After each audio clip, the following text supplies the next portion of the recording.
ঢাকার 4টি আসনে হাড্ডাহাড্ডি লড়াইয়ের আভাস দিয়ে জরিপের ফল প্রকাশ করেছে যুক্তরাষ্ট্রভিত্তিক সংস্থা সোচ্চার টর্চার ওয়াচডগ বাংলাদেশ।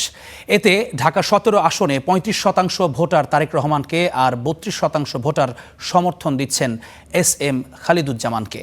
অন্যদিকে ঢাকা 15 আসনে 40% সমর্থন জামায়াত আমির শফিকুর রহমানকে আর বিএনপি প্রার্থী শফিকুল ইসলাম খানের পক্ষে 30%। ঢাকা 13 আসনে 37% সমর্থন নিয়ে মামুনুল হকের চাইতে এগিয়ে বিএনপি সমর্থিত প্রার্থী ববি হাজ্জাজ। এই জরিপে ঢাকা 11 আসনে এনসিপির নাহিদ ইসলাম 41.4% সমর্থন নিয়ে এগিয়ে আছেন বিএনপি সমর্থিত প্রার্থী MA কাইয়ুমের চেয়ে।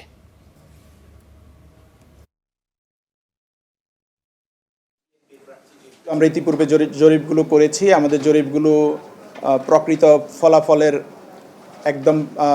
ফলাফলকে প্রিসাইজলি প্রজেকশন করতে পেরেছে এবং এটা সর্বশেষ যে নির্বাচনটি হয়েছে জকসু নির্বাচনে আমাদের সোচ্চারের রেজাল্ট প্রায় 97% প্রিসাইজলি প্রকৃত ফলাফলকে ব্যাখ্যা করতে পেরেছে। আরও অনেক দলের প্রধান আছেন, নির্বাচন করছেন, কিন্তু আমরা শুধুমাত্র ঢাকার মধ্যে যে প্রধানরা নির্বাচন করছেন তাদের আসনগুলো জরিপ করেছি, কারণ এই আসনগুলোর প্রতি সারা দেশের মানুষের একটা আগ্রহ আছে। 4টা সংসদীয় আসনের আসনভিত্তিক ফলাফল আমরা প্রকাশ করব। এটা কোনোভাবেই জাতীয় পর্যায়ের ফলাফল না।